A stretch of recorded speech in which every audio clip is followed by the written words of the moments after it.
عدالتوں سے سنوائی کے باوجود عمران خان کے ابھی جیل سے باہر آنے کا امکان نہیں۔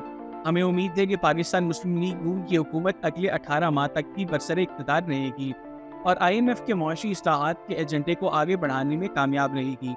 اگر کسی صورت میں حکومت چلی بھی جاتی ہے تو متبادل کے طور پر نئے انتخابات کی بجائے زیادہ امکان فوج کی حمایت یافتہ ٹیکنوکریٹس حکومت کے ہیں۔ یہ معاشی درجہ بندی کے عالمی ادارے فچ کی پاکستان کے بارے میں رپورٹ کے الفاظ ہیں، جس کے بعد ایک جانب یہ سوال کیا جا رہا ہے کہ ایک عالمی کریڈٹ ریٹنگ ایجنسی کے اس تبصرے یا پیش گوئی کی بنیاد کیا ہے اور اس رپورٹ کے پاکستان پر کیا اثرات مرتب ہو سکتے ہیں۔ کیا ماضی میں بھی عالمی ادارے اس طرح کسی بھی ملک کے سیاسی حالات پر تبصرہ کرتے رہے ہیں؟ ان سوالات کے جواب جاننے کے لیے ہم نے مختلف معاشی امور کے ماہرین سے بات کی۔ عارف حبیب لمیٹڈ کے ہیڈ آف ریسرچ اور معاشی امور کے تجزیہ کار ثنا توفیق کے مطابق معاشی درجہ بندی کرنے والے اداروں کا ایک میکانزم ہوتا ہے۔ وہ سیاسی پہلو کو بھی دیکھتے ہیں تو سیاسی جماعتوں اور ان کے رہنماؤں سے بھی ملاقاتیں کرتے ہوں گے۔ اسٹیٹ بینک حکام سے لے کر دیگر اداروں سے ملتے ہیں اور حکام سے بات کرتے ہیں۔ معیشت پر رپورٹس اور اعداد و شمار لیے جاتے ہیں۔ وہ حکام سے معلومات حاصل کرتے ہیں اور پھر اس پر اپنا تجزیہ کرتے ہیں۔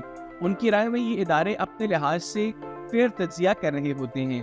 معاشی امور کے ماہر ڈاکٹر اشفاق حسن کا کہنا ہے کہ سرکاری ملاقاتوں اور اعداد و شمار کے علاوہ درجہ بندی کرنے کے لیے ان اداروں کے اپنے ذرائع بھی ہوتے ہیں۔ یہ اس ملک کے متعلق شائع ہونے والی خبروں کا بھی جائزہ لیتے ہیں۔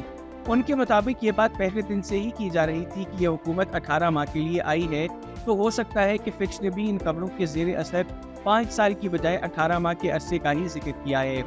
فوج کی حمایت میں قائم ہونے والے ٹیکنوکریٹک انتظامیہ سے متعلق تبصرے پر ڈاکٹر اشفاق حسن کا کہنا تھا کہ فچ نے اپنے ذرائع سے یہ تجزیہ پیش کیا ہوگا۔ تاہم وزارت خزانہ کے سابق ترجمان اور ماہر معاشی امور ڈاکٹر نجیب خاقان کا کہنا ہے کہ پاکستان کی وزارت خزانہ کو یہ وضاحت دینی چاہیے کہ فچ کی ٹیم اس نتیجے پر کیسے پہنچی۔ ان کے مطابق ایک درجہ بندی کے ادارے کی طرف سے کسی بھی ملک کے اندرونی حالات پر اس طرح کا تبصرہ مناسب نہیں۔ ان کے مطابق پاکستانی حکام یہ بات یقینی بنا سکتے تھے کہ اس رپورٹ کے آنے سے پہلے اس طرح کے تبصرے کے الفاظ بہتر ہوتے، کیونکہ اب جب باہر کے لوگ اس طرح کا تبصرہ پڑھیں گے تو پاکستان پر ان کا اعتماد کمزور ہوگا۔ واضح رہے کہ فچ نے پاکستان سے متعلق اپنی تفصیلی رپورٹ میں کہا ہے کہ رواں مالی سال کے اختتام تک پاکستان میں مہنگائی کے بڑھنے کی شرح کم ہو سکتی ہے۔ ایجنسی کے مطابق توقع ہے کہ رواں مالی سال کے اختتام تک اسٹیٹ بینک آف پاکستان شرح سود کم کر کے 14% تک لے آئے گا۔ اس وقت یہ شرح 20.5% ہے۔ فچ کے مطابق پاکستان حکومت نے بجٹ میں مشکل ترین معاشی اہداف مقرر کیے ہیں۔ پاکستان مالیاتی خسارہ 7.4% سے کم کر کے 6.7% پر لانا چاہتا ہے۔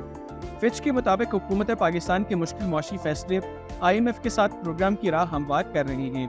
ادارے کا کہنا ہے کہ پاکستان کے لیے سب سے بڑا معاشی رسک بیرونی ادائیگیوں کا دباؤ ہے۔ معاشی ماہر خورب شہزاد کی رائے میں پاکستان سے متعلق اس رپورٹ کو مثبت نہیں کہا جا سکتا۔ معاشی امور کے ماہر ڈاکٹر اشفاق حسن نے بتایا کہ عالمی درجہ بندی کے ادارے معاشی رسک کے علاوہ کسی ملک میں سیاسی رسک کو بھی دیکھتے ہیں۔ ان کے مطابق یہ ادارے رپورٹ میں وہی کچھ لکھتے ہیں جو کسی ملک میں ہو رہا ہوتا ہے۔ ڈاکٹر اشفاق حسن کے مطابق فچ تو دوسری درجہ بندی کی ایجنسیوں سے قدرے نئی ایجنسی ہے، مگر یہ تمام ایجنسیاں معیشت کے ساتھ ساتھ سیاسی پہلوؤں کا بھی جائزہ لیتی ہیں۔ ان کا کہنا ہے کہ جب کوئی غیر ملکی سرمایہ کار کسی اور ملک جاتا ہے تو وہ سب سے پہلے ایسے ملک کی درجہ بندی کو دیکھتے ہیں۔ اگر کسی ملک کی درجہ بندی اچھی نہیں ہے تو پھر ایسے ملک میں سرمایہ کار بھی ادھر کا رخ نہیں کرتا۔ ان کے خیال میں فچ کے سیاسی امور پر تجزیے کا پاکستان پر اثر تو ہوگا، مگر یہ ضرور ہے کہ درجہ بندی کی یہ رپورٹ بہت متوازن لگ رہی ہے۔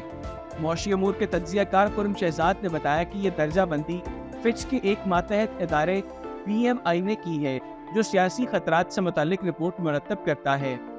ان کے مطابق اس رپورٹ میں جس طرح 1.5 برس میں حکومت کی تبدیلی کی صورت میں فوج کی طرف سے نئی حکومت تشکیل دینے کی بات کی گئی ہے، اس طرح درجہ بندی کے ادارے کبھی تبصرہ نہیں کرتے۔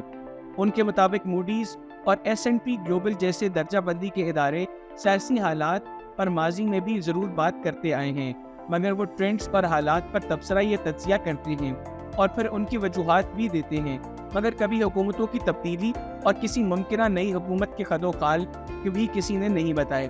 ان کے مطابق اس پیش گوئی کی بنیاد کیا ہے، اس رپورٹ کو پڑھ کر اس بارے میں معلومات نہیں ملتی۔